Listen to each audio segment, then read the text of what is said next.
Bom, pessoal, então vamos dar início à defesa de tese de mestrado do Thiago Montalvão. Eu sou Daniel Raton Figueiredo, orientador do Thiago.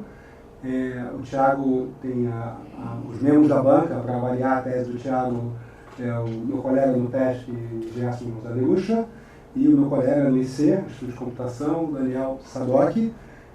A cerimônia funciona da seguinte maneira: o Thiago tem mais ou menos 35 minutos para apresentar o trabalho dele. Depois a banca faz arguições, perguntas. Depois o público que quiser se manifestar pode fazer perguntas. Depois tem uma parte fechada, onde a banca delibera. E depois, no final, a gente se reúne e o resultado é divulgado, ok? Então, obrigado aos dois por participarem da banca, aceitarem o convite. É uma época de fim de ano que seja mais difícil, né? E a gente está transmitindo a defesa e também gravando. Tá? Então, o pessoal que está online, por favor, mantenham os seus microfones ligados, ok? A gente está gravando aqui a janela do Google Meet. Então, sem mais demoras, desculpem o atraso, então vamos começar, Thiago. Tá bom. Bom, primeiramente, muito obrigado a todos por estarem aqui. Bom dia. Obrigado ao professor Daniel por ter aceitado me orientar durante esse tempo. Ao professor Gerson e ao professor Daniel Sadoc também por aceitarem participar da banca. Todos os demais que estão presentes aqui e que não puderam participar aqui também hoje e os que estão presentes online. Eu vou apresentar... Obrigado. Não sei quem foi, mas agradeço a presença. Eu vou apresentar o trabalho intitulado Implementation and Evaluation of a Deep Reinforcement Learning Model for Combinatorial Optimization Problems. Para começar, a área de otimização combinatória ela consiste em encontrar soluções para problemas em domínios finitos. E como exemplo de problemas de otimização combinatória, a gente tem problemas muito clássicos, como caminhos mínimos, árvore geradora mínima, caixeiro viajante, cobertura de vértices mínima. E é importante notar que uma solução ótima para esses problemas sempre existe, porque a gente pode simplesmente enumerar todas as soluções e avaliar essas soluções para encontrar a melhor, a ótima. E muitas vezes esses problemas, inclusive, são ainda difíceis, indicando que não existe solução polinomial conhecida para resolver esses problemas de forma ótima. Diversos algoritmos existem para resolver esses problemas e eles são divididos em algumas categorias, como, por exemplo, algoritmos exatos, aproximativos e heurísticos. E Machine Learning, mais especificamente Deep Reinforcement Learning, tem sido usado bastante para tanto guiar soluções exatas para esses problemas, quanto para construir heurísticos para conseguir resolver esses problemas. E a nossa motivação com esse trabalho foi justamente explorar a unificação dessas duas áreas para conseguir implementar e avaliar um dos primeiros papers que fizeram essa unificação e avaliar essa nossa implementação em dois problemas distintos de otimização combinatória. Falo um pouco dos problemas que a gente vai explorar ao longo do trabalho. O primeiro deles é o MVC, que é o Mean Vertex Cover. E, basicamente, nesse problema, a gente é dado um grafo e o objetivo do problema é encontrar o menor subconjunto de vértices nesse grafo que cobre todas as arestas. Então, aqui na esquerda a gente tem um exemplo de um grafo com 6 vértices e 2 vértices são marcados de tal forma que todas as arestas são incidentes a pelo menos um desses 2 vértices. E, como um exemplo pequeno, a gente consegue ver que não existe subconjunto com menos que 2 vértices. Outro problema que a gente vai explorar é o do caixeiro viajante, TSP, na versão euclidiana. Então, a gente tem um conjunto de pontos no plano e esse gráfico é completo e a gente quer basicamente um tour que passe por todos os vértices exatamente uma vez e retorne ao vértice inicial. Então, a distância entre os vértices na distância de cada aresta é basicamente a distância no plano euclidiano. Para conseguir resolver esses dois problemas usando o framework de aprendizado por reforço, eu vou discutir algumas bases teóricas da modelagem. E o que é aprendizado por reforço, primeiramente?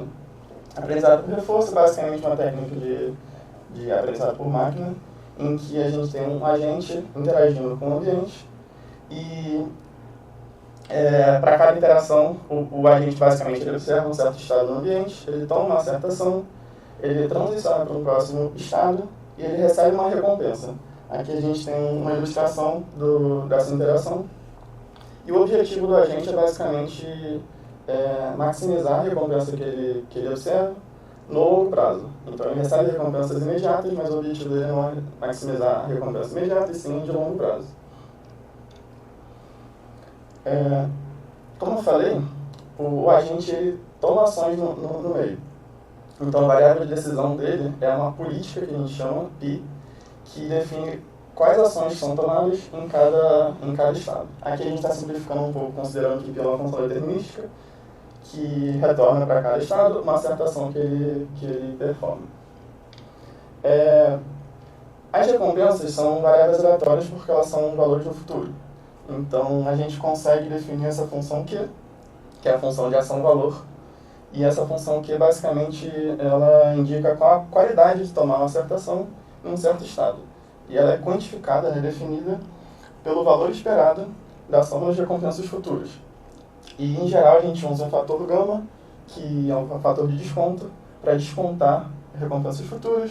Isso permite, por exemplo, considerar problemas infinitos. E gama sempre entre 0 e 1. Valores mais próximos de zero, inclusive pode ser zero, indicam que a gente está olhando só para recompensas mais imediatas, enquanto valores mais próximos de 1 indicam que a gente está olhando para valores com horizontes futuros também. E sempre existe pelo menos uma política ótima. Essa política ótima é a que nos retorna a melhor valor para essa função de ação-valor para todo estado de ação. E a gente consegue escrever usando uma forma recursiva, usando o que a gente chama de equações de Bellman, usando essa equação.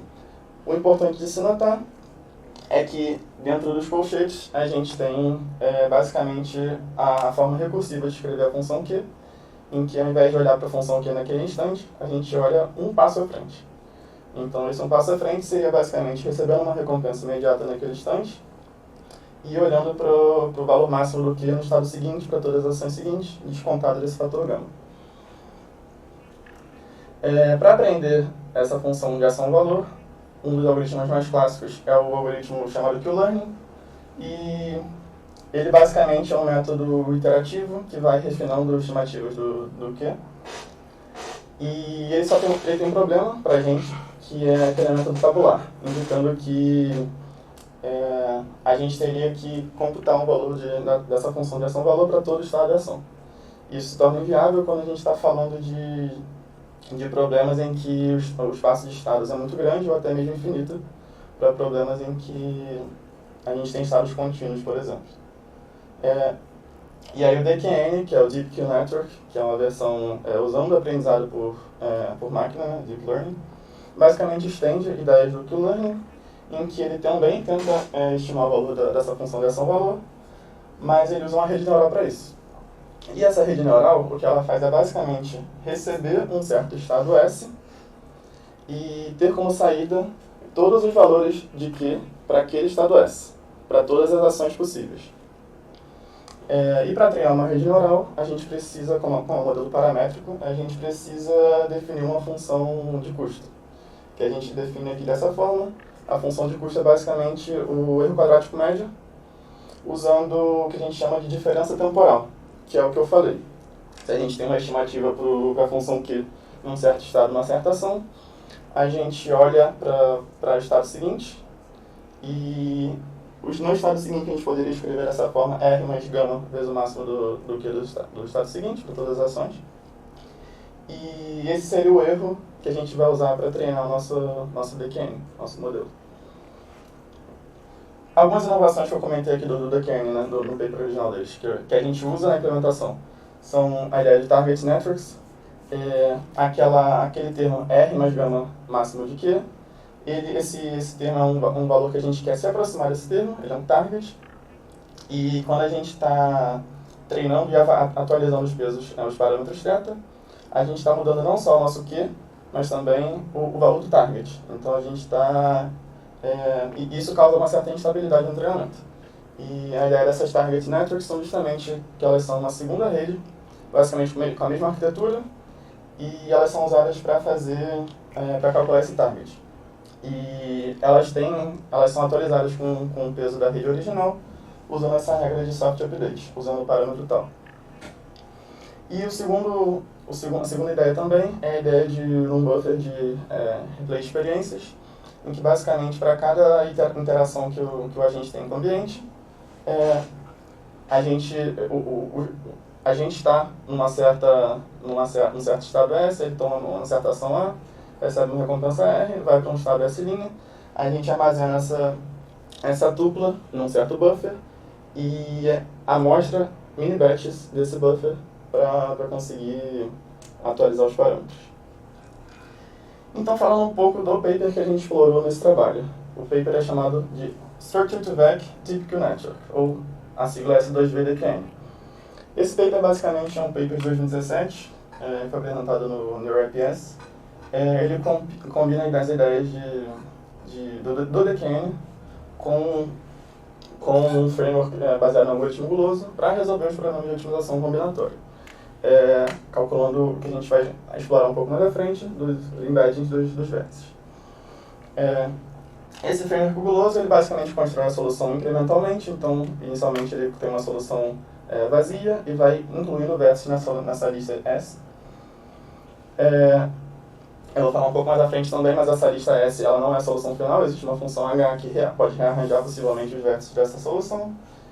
E, como eu falei, em cada instante, o que o agente vai fazer é calcular uma estimativa dessa função de ação-valor Q e escolher o vértice que maximiza essa função. Em relação a como que esse paper parametriza, né, o grafo e os vértices para conseguir modelar nesse framework de aprendizado por reforço. Ele tem essa ideia, primeiro, o Structure to Vec é um outro paper inicial, em que alguns dos autores do S2VDQN também participaram, em que ele computa, nesse nosso contexto aqui, ele serve para computar embeddings para os vértices, e esses embeddings são basicamente um mapeamento dos nós em vetores em um certo espaço latente com baixa dimensão. E a ideia da parametrização proposta é uma parametrização em camadas, em que a gente vai ter um embedding no vértice V, na certa camada T, e ela é uma função de alguns parâmetros, algumas parcelas, e essas parcelas são basicamente um certo vetor XV. Esse XV indica atributos do vértice, principalmente se o vértice está ou não na solução parcial naquele momento, como a gente está construindo a solução incrementalmente. Em cada momento a gente tem um conjunto de vértices que está na solução e um conjunto que não está. Esse XV codifica isso. Ele pode codificar outras informações também. Ele tem um certo... ele olha para os embeddings dos vizinhos na camada anterior. E ele olha para esse W de VU, que seria tanto o peso quanto possivelmente outros atributos de arestas dos seus vizinhos, das arestas para os seus vizinhos. E essa função é parametrizada por um certo conjunto de parâmetros θ. E usando esses embeddings, a ideia do paper é conseguir calcular uma estimativa para a função de ação-valor Q. Então, para uma certa solução parcial H de S e para um certo vértice V, que eu estou avaliando o Q, né? a função Q, essa função Q vai ser uma função de todos os embeddings do grafo e do vértice V que eu estou querendo incluir. A parametrização que os autores usaram e a gente também usou no implemento do nosso trabalho é essa parametrização, em que a gente tem uma função de ativação, uma função não linear, nesse caso eles usaram o ReLU, e alguns termos, não vou entrar tão a fundo, mas a ideia é que cada um desses termos representa justamente o que eu comentei anteriormente. Aqui a gente tem os atributos dos nós, aqui a gente tem uma agregação de todos os embeddings dos seus vizinhos, aqui a gente tem uma agregação dos atributos das arestas. E usando esses embeddings, a gente consegue também instanciar aquela função anterior que eu chamei de G, que é uma função que agrega também informações dos embeddings de todos os vértices. Então aqui a gente está somando os embeddings de todos os vértices, o que indicaria para a gente uma ideia de uma certa representação do gráfico como um todo. E a gente está concatenando com o vetor, que é um embedding do vértice V, que a gente está avaliando nessa função. Certo? E, como eu falei, a gente usa essa função Q para escolher qual vértice incluir na solução em cada passo.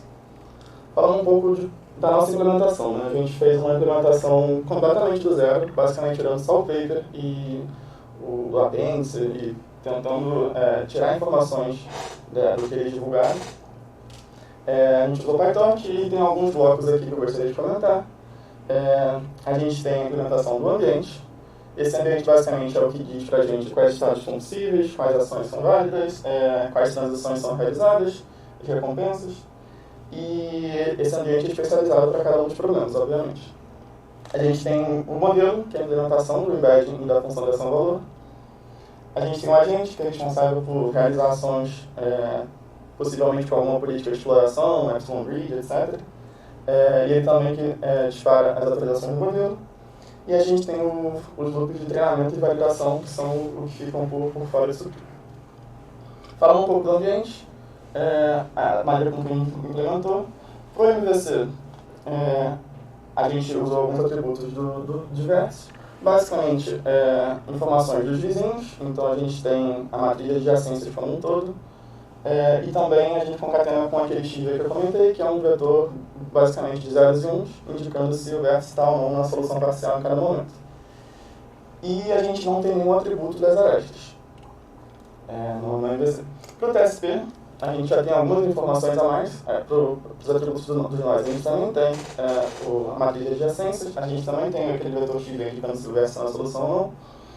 Mas a gente vai ter também agora as coordenadas do ponto do plano, as coordenadas x e y, e uma flag que os autores também indicaram que usaram, indicando se o vértice está ou não o último vértice do tour até aquele momento. E como atributo das arestas, a gente tem agora principalmente o peso daquela aresta, e também uma informação que eu acabei encontrando que é bem útil de incluir informações dado uma aresta ou V, se as extremidades estão ou não na solução parcial. Em relação às ações, para todos os problemas, as ações válidas são sempre quais vértices ainda não estão na solução, e a representação da solução é dada por aquela função HDS. No MVC, como a gente está olhando só um conjunto de vértices, a gente não faz nada com essa função HDS. Essa função é simplesmente o conjunto de vértices que a gente já incluiu. Então não importa muito a ordem com que a gente incluiu, só o conjunto de vértices que a gente incluiu. Para o TSP, essa função HDS ela já faz um rearranjo dos vértices. Então, em cada momento que a gente inclui um vértice na solução, a gente não inclui esse vértice no final do tour, a gente inclui esse vértice no meio do tour, na posição em que essa inclusão aumenta o mínimo possível no tour parcial que eu estou naquele momento. Em relação às recompensas, para o MVC, a gente dá uma recompensa de -1 para cada vértice adicionado. Para o TSP, a gente tem basicamente duas funções de recompensa que são implementadas, que eu vou comparar mais na frente. Tem uma função de recompensa mais intuitiva, que seria igualmente o MVC. A gente quer maximizar a soma de recompensas, mas como a gente quer minimizar no MVC com a quantidade o tamanho do nosso conjunto, a gente bota -1. Aqui a gente também usa, nessa primeira função de recompensa, a gente usa o negativo de quanto aumentou o nosso tour em cada ação. Mas os autores falam que existe uma outra função de recompensa que tem melhores resultados, a gente implementou também as duas para comparar, e é basicamente o negado disso. Então, simplesmente o quanto que aumentou o tour com aquela inclusão daquele vértice. Falando aqui do modelo, a gente implementou, como eu falei, esse modelo usando o PyTorch. E eu não vou entrar tanto em detalhes aqui, mas basicamente a gente tem os dois módulos. Um módulo para computar os embeddings, um módulo para computar a função de ação-valor. Esse módulo dos embeddings, ele é em camadas, como eu comentei. Então a gente tem comentado os atributos dos nós, dos vértices e a matriz de adjacências. E também os embeddings da camada anterior. Inicialmente a gente tem na camada 0, que tem o valor padrão, a gente inicializa como 0, poderia inicializar de outra forma. a gente vai ter uma saída que vai ser os embeddings na camada seguinte, e a gente retroalimenta esse módulo para calcular a camada seguinte. A saída no tempo t, a gente usa como entrada para calcular a função de ação-valor.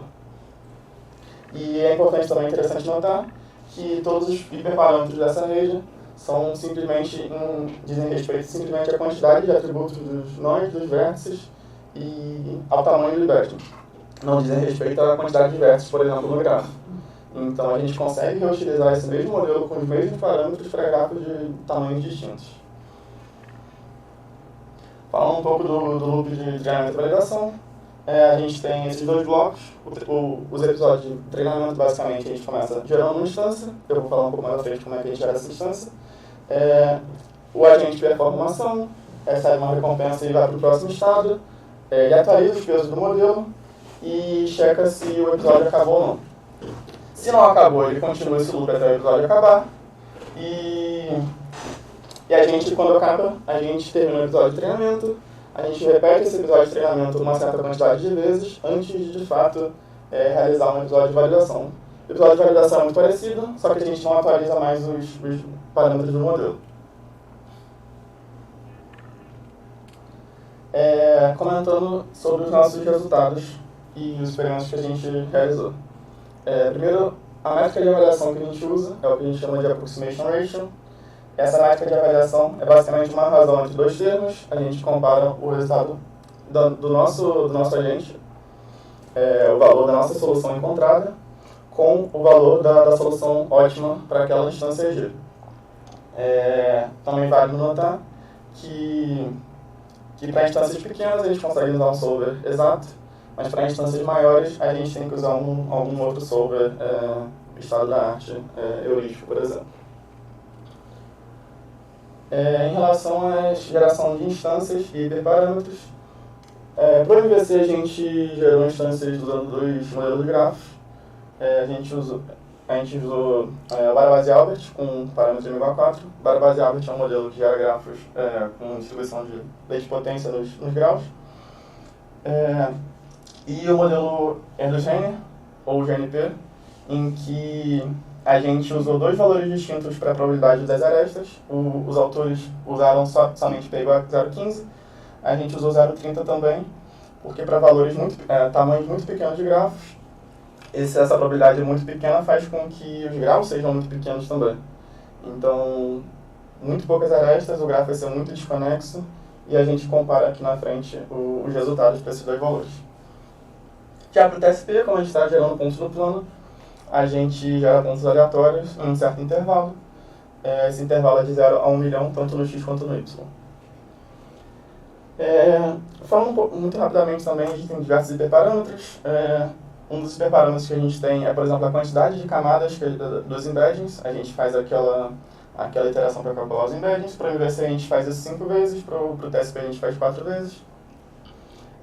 Os embeddings têm dimensão 64, tanto dos vértices quanto das arestas.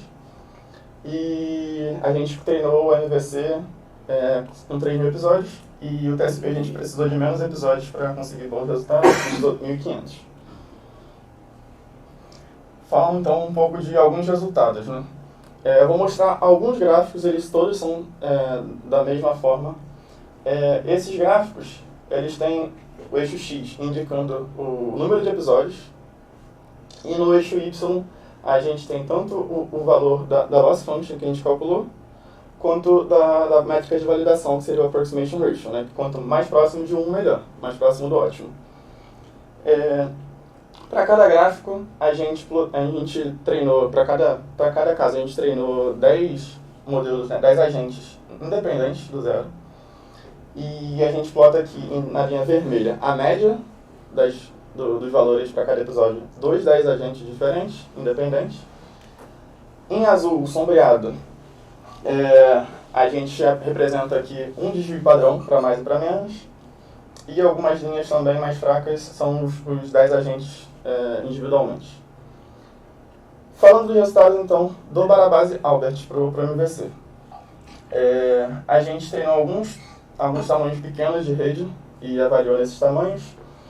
Para n igual a 10, a gente consegue ver que, tanto na métrica de validação quanto na loss function, o modelo foi capaz de aprender e conseguir validações muito próximas de 1 para valores de episódios até menores que 1000. Já que quando a gente aumenta o tamanho do grafo, para n igual a 25, por exemplo, a gente já começa a ter um comportamento muito errático. Então, olhando para a loss function, a gente vê que a ordem de grandeza já é muito maior, 10 a 9. Alguns dos 10 agentes não conseguiram nem convergir. Quando a gente olha para a métrica de validação, a gente vê que demorou muito mais para ele conseguir, para a média ficar mais baixa, mas mesmo assim ela ficou muito longe do 1. E quando a gente olha para os valores individuais dos agentes, alguns conseguiram convergir rápido, mas alguns nem conseguiram convergir. Quando agora a gente fala do outro modelo de rede que a gente usou para o MVC, né, do R2N, aqui eu dou alguns exemplos para n igual a 25, para as duas probabilidades de arestas. A gente vê que ambas as probabilidades conseguiram convergir bem, a métrica de validação foi a 1 em ambos os casos para todos os agentes, e mesmo que a loss function em alguns casos tenha aumentado por um tempo, mas depois ele conseguiu aprender e convergir para valores bons. Aqui eu sumarizo os resultados do MVC. Então a gente tem os resultados do Barabasi-Albert. Quando a gente olha o Barabasi-Albert, a gente vê que para grafos maiores a nossa implementação não se deu muito bem. Inclusive, em alguns casos a gente não conseguiu nem convergir. Então a gente vê isso refletido nessa tabela, que esse approximation ratio vai aumentando. Aqui eu reporto o desvio padrão que a gente obteve nos 10 agentes distintos. Quando a gente olha para o R2N, olhando para as duas probabilidades, 0,15 e 0,30, a gente vê que o resultado foi o contrário. A gente vê que para valores um pouco maiores de grafos, a gente obteve resultados um pouco melhores, e para a probabilidade 0,30, inclusive, a gente obteve resultados melhores ainda, porque nesse caso aqui, para P igual a 0,15, a gente, como comentei, a gente tinha muito pouca aresta. E nossa implementação não se deu muito bem para grafos muito desconexos. A gente compara aqui na esquerda a tabela dos nossos resultados com a tabela dos resultados dele, né, dos autores originais. E a gente conclui que a nossa implementação para o MVC não conseguiu chegar próximo dos resultados que eles obtiveram, em que a ordem de grandeza deles, para esses tamanhos próximos que a gente treinou e avaliou, foi muito próximo de 1.00 nessa ordem de grandeza. Quando a gente fala do TSP, o cenário é diferente. Aqui eu mostro alguns gráficos para grafos pequenos também, para n igual a 15. E comentando sobre as duas funções de recompensa que eu comentei. A função negativa, que seria a mais intuitiva, e a função de recompensa positiva, que seria a menos intuitiva. Para a função de recompensa negativa, a gente vê que o grafo, o agente, não conseguiu aprender muita coisa, porque pela métrica de validação, mesmo a loss function estando decrescendo, ele acabou aprendendo algo que não era o objetivo final. E a gente consegue validar isso por esse gráfico de baixo, em que o approximation ratio não converge para valores próximos de 1. No segundo caso, a gente tem as recompensas positivas, e a gente vê que nesse caso a métrica de validação conseguiu convergir para valores próximos de 1 muito rapidamente, inclusive. Aqui também eu sumarizo alguns dos resultados do TSP. A gente treinou gráficos de diversos tamanhos, até, por exemplo, n igual a 60. Nesse caso, eu comparei de 10 até 25 os dois casos, as duas funções de recompensa, tanto a negativa quanto a positiva, e a gente pode ver que em todos os casos a função de recompensa positiva performou melhor, mesmo considerando o desvio padrão. E a gente rodou também 40/60, um caso positivo que a gente viu que já era melhor, e foi o que os autores reportaram nos resultados deles. E quando a gente compara com o resultado dos autores do paper original, a gente vê que para o TSP a gente conseguiu valores de validação muito próximos, né, com ordem de grandeza comparável do que eles conseguiram. Então, por exemplo, para a NUA60, a gente conseguiu valores de 1.06, enquanto eles reportam os resultados deles em intervalo de tamanho, que estaria nesse intervalo de 50 a 100, e eles conseguiram 1.07. A gente também rodou alguns experimentos comparando capacidade de generalização do modelo, em que a gente treinou o modelo com grafos de tamanhos pequenos e avaliou esse modelo em grafos de tamanhos muito maiores. E a gente também comparou os nossos resultados nesse cenário com os resultados do paper original. E a gente pode ver que, novamente, para o TSP, nesse caso, a gente conseguiu resultados muito próximos, comparáveis ao paper original. Em que, por exemplo, quando a gente considera n igual a 60, o tamanho de treinamento, a gente obteve, por exemplo, para teste de tamanho 1000, 1.16, e eles obtiveram nessa ordem de grandeza aqui também. E também uma coisa interessante de se comparar é que não necessariamente, se a gente fixar um certo valor de teste, não necessariamente aumentar o tamanho do gráfico que a gente está treinando indica uma redução nessa métrica de validação. O que é curioso, mas eles também reportaram esse comportamento. Então a gente pode ver aqui que eles obtiveram 1.12 para gráficos de teste tamanho 1200 e treinamento entre 15 e 20, mas quando eles foram aumentando o tamanho do gráfico de treinamento, esse resultado intuitivamente deveria diminuir, porque o treinamento estaria mais próximo do teste, mas não é o que acontece necessariamente. Então a gente consegue ver que nossos resultados ficaram consistentes também com o que eles observaram. E esses foram alguns resultados que eu queria compartilhar com vocês. Concluindo então, o objetivo do nosso trabalho foi atingido. A gente queria entender melhor esse paper que unificava as duas áreas de aprendizado por reforço e otimização combinatória. A gente conseguiu contribuir com uma implementação completamente independente desse framework e avaliar também os problemas, a nossa implementação em dois problemas distintos. Para o MVC, a gente não conseguiu os mesmos resultados que os autores. Isso indica que alguns detalhes ainda possivelmente ficaram faltando. Uma das nossas hipóteses é tuning de hiperparâmetros. A gente não explorou tanto. A gente fez alguns experimentos testando alguns valores diferentes, por exemplo, do learning rate, decaimento do epsilon, lá do epsilon region, e alguns outros parâmetros também, o tal, do soft update, etc. Vários hiperparâmetros. Já para o TSP, a gente conseguiu resultados muito bons, comparáveis com os autores do paper original. E também a gente conseguiu avaliar que esse modelo ele tem uma capacidade muito boa de generalização, em que ele consegue avaliar casos muito maiores do que o agente foi treinado inicialmente, indicando que ele consegue capturar a estrutura da rede local e generalizar a partir disso. Muito obrigado, esse foi o meu trabalho. Ok, obrigado.